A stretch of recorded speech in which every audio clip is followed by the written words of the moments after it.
This will be the day when all of God's children will be able to sing with new meaning, my country, 'tis of thee. Sweet land of liberty, of thee I sing.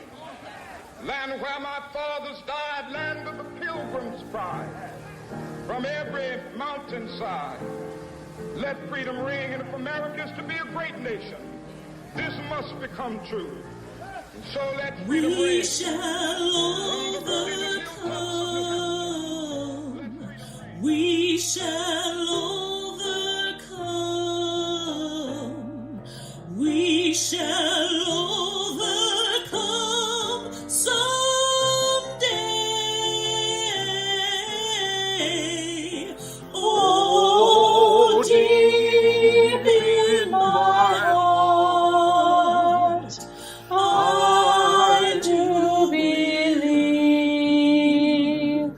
we shall overcome someday.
Good afternoon, fellow Rotarians.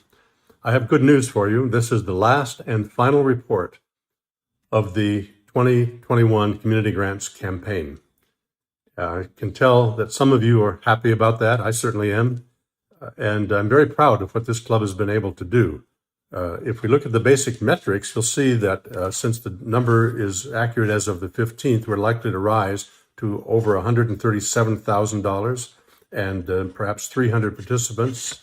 And we'll send you a final report on that, perhaps by email. That's an amazing achievement considering the pressures on this club and many of you as we have worked our way through this pandemic. And if we look a little bit deeper, the news is actually even better. The 2021 goal of $110,000 was short of the 150. It was a shot in the dark. We did not know how to set a real goal because we had never had this experience before. On the other hand, it wasn't as far off the mark as you might think.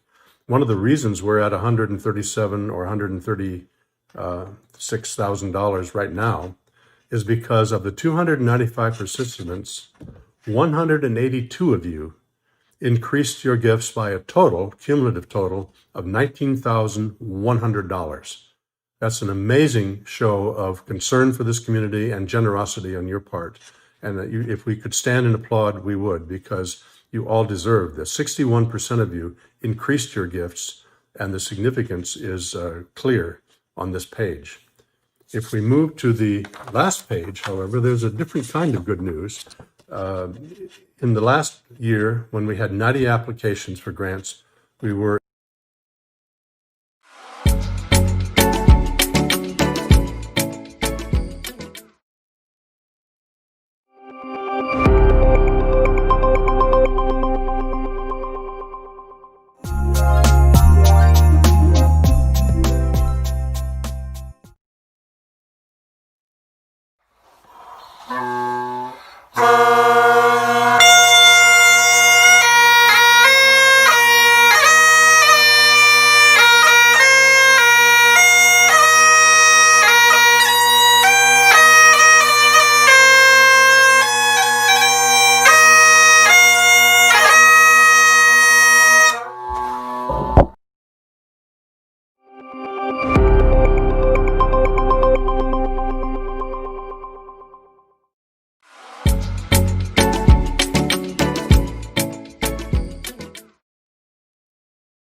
Hi, everybody.